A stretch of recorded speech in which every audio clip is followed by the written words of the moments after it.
Mohon tausiahnya Ustadz, supaya kami tetap bisa bersabar, bersyukur, ikhlas, kuat menghadapi ujian. Suami stroke sudah hampir 2 tahun, anak butuh biaya kuliah, saya juga keluhan sakit sendi. Terasa berat saat menopang supaya suami bisa beraktivitas rutin, mandi, toharoh, sholat, makan, dan lain-lain. Biaya hidup dan biaya perawatan kita bagi dengan biaya kuliah anak. Untuk zakat, infak, sedekah, alhamdulillah masih bisa kami utamakan. Alhamdulillah. Di tengah-tengah ujian ya, suami stroke, kemudian panjenengan sebagai istri juga karena kondisi fisik lemah, ketika harus menopang suami untuk aktivitas seperti mandi dan lain sebagainya terasa berat. Namun demikian tidak menyurutkan langkah panjenengan dan keluarga untuk tetap ya, bersegera menyambut seruan Allah dalam hal infak, zakat, sedekah tetap bisa diutamakan. Ya, alhamdulillah, bersyukur kepada Allah, hatinya masih dibuka.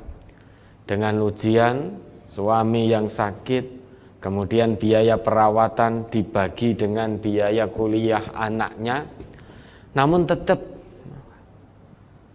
menjaga keperwiraan. Mungkin kurang, namun tetap menjaga keperwiraannya, tidak meminta-minta ke sana kemari. Wa may yasta'iffa ya'iffuhullah. Kata Nabi begitu. Barang siapa yang berlaku perwira, niscaya Allah akan menjaga keperwiraannya. Terbukti Allah jaga keperwiraan panjenengan dan keluarga.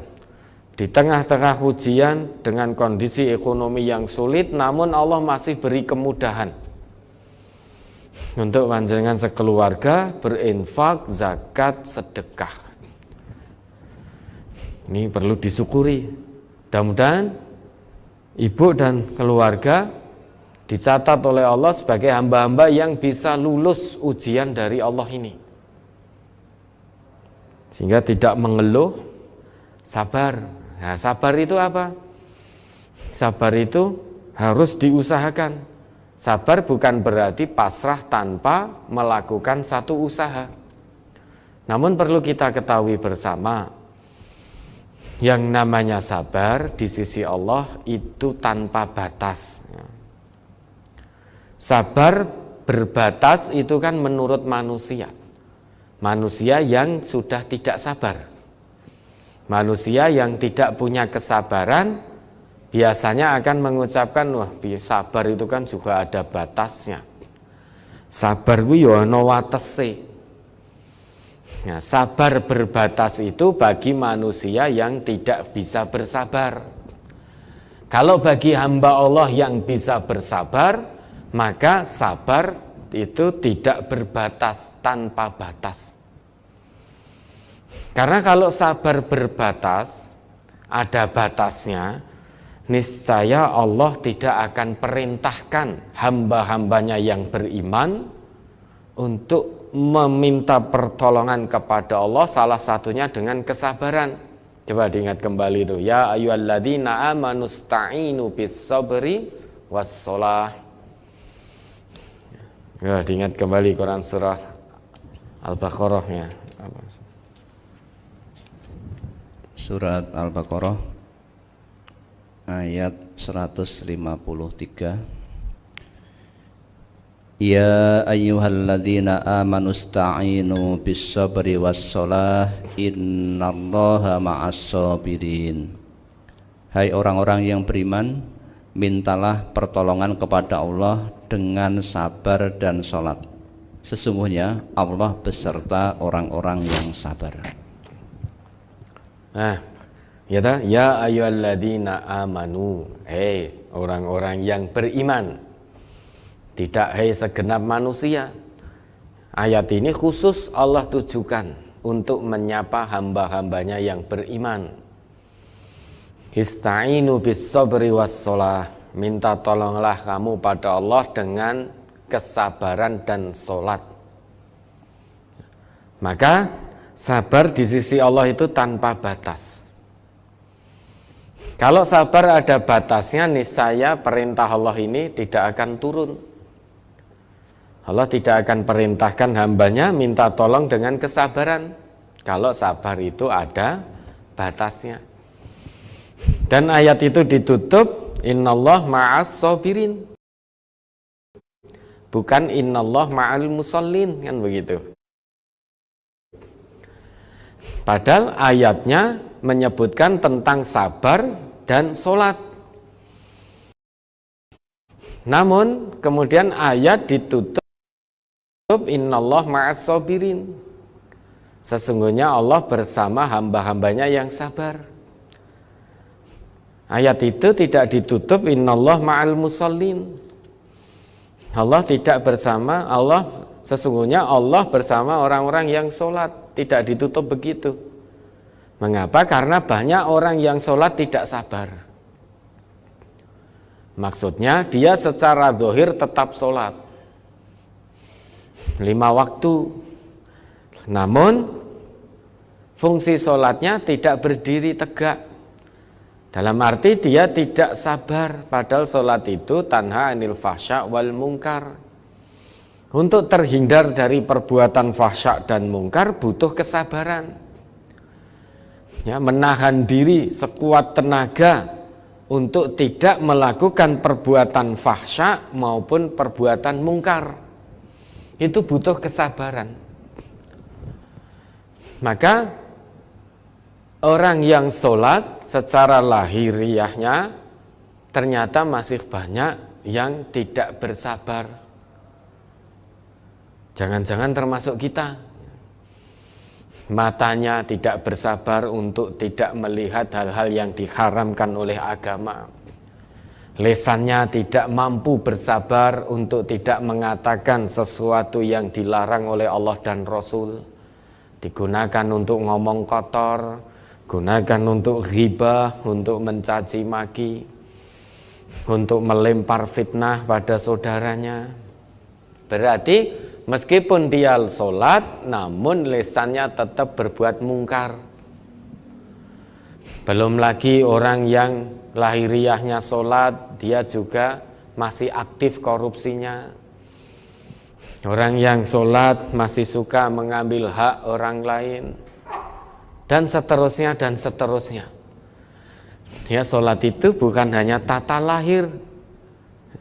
Tata lahir dan tata batinnya harus kena. Yang namanya musolli, orang yang sholat betul menurut Allah, menurut Rasul, bukan hanya yang mendirikan sholat dari sisi lahiriahnya, takbiratul ihram sampai salamnya saja, bukan. Namun fungsi sholatnya harus betul-betul bisa membentengi dirinya dari perbuatan keji dan mungkar. Nah, untuk itu butuh kesabaran. Ya, untuk bisa sholatnya berfungsi, itu butuh kesabaran. Maka yang disebutkan oleh Allah pertama kali, ista'inu bis sobri. Sebelum sholat, ya, mintalah tolong dengan sabar. Karena untuk bisa sholat dengan istiqomah, fungsinya sholat juga istiqomah, berdiri secara istiqomah butuh kesabaran. Dibuka dengan sabar, ditutup dengan sabar. Berarti sabar itu tak bertepi di hadapan Allah. Sabar bukan berarti pasrah, harus diusahakan. Cara mengusahakannya bagaimana? Yakin pada Allah. Segala ujian yang Allah berikan, selalu sertakan Allah dalam menjalaninya. Seberat apapun ujian, kalau kita selalu menyertakan Allah, hati terus bertaut kepada Allah, maka seberat apapun ujian menurut manusia menjadi sangat ringan, sangat kecil, karena Allah akan ikut cawe-cawe dalam menyelesaikannya. Namun seringan apapun ujian, kalau kita melupakan Allah, mau kita selesaikan sendiri karena merasa kita sudah sangat pandai, sangat pinter, sehingga tidak membutuhkan Allah dalam menyelesaikan ujian. Maka seringan apapun ujian yang Allah berikan menjadi terasa sangat sulit, sangat berat, karena Allah tidak ada campur tangan dari Allah. Tidak ada campur tangan dari Allah. Selain itu, yang bisa dilakukan untuk sabar ini yakin pada Allah, fa inna ma'al usri yusra. Fa inna ma'al usri yusra. Setelah kesulitan, janji Allah akan ada kemudahan. Ayat itu diulang oleh Allah 2 kali secara berurutan. Ya, secara berurutan. Itu menandakan bahwa selesai satu kesulitan, kalau kita sertakan Allah dalam penyelesaiannya, hati senantiasa bertaut pada Allah, Allah akan berikan kemudahan. Begitu selesai dari satu ujian yang sulit, kemudian datang kemudahan dari Allah, akan ada satu kesulitan yang lainnya. Terus begitu, jangan kita sampai melupakan Allah. Karena setiap kesulitan, kita hadirkan Allah, bertaut terus pada Allah, akan datang kemudahan. Kalau Allah sudah berjanji kita tidak percaya, lantas kita akan percaya dengan janji siapa lagi? Janjinya manusia. Manusia itu berjanji banyak yang tidak menepati. Mungkin termasuk kita pernah mengingkari janji juga. Itu manusia.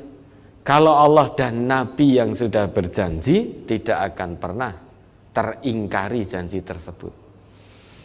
Maka pertama bersyukur pada Allah di tengah ujian yang berat menurut manusia, sulit menurut manusia, namun ibu masih dimudahkan oleh Allah untuk infak, sedekah, zakat. Tidak menjadi kufur.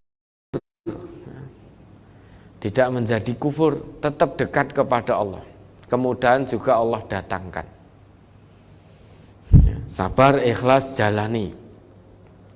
Setelah kesulitan ini, menurut janji Allah akan banyak kemudahan demi kemudahan. Syaratnya, jangan lepas dari agama Allah. Jangan tinggalkan Allah, jangan lupakan Allah. Kalau menjalani ujian kita melupakan Allah, Allah pun akan melupakan kita. Kalau kita dekat kepada Allah, datang kepada Allah dengan merangkak, Allah akan sambut kita dengan berjalan. Kita datang kepada Allah dengan berjalan, Allah sambut kita dengan berlari. Itulah maha sayangnya Allah, maha cinta kasihnya Allah kepada hamba-hambanya yang beriman kepadanya. Ya, sabar,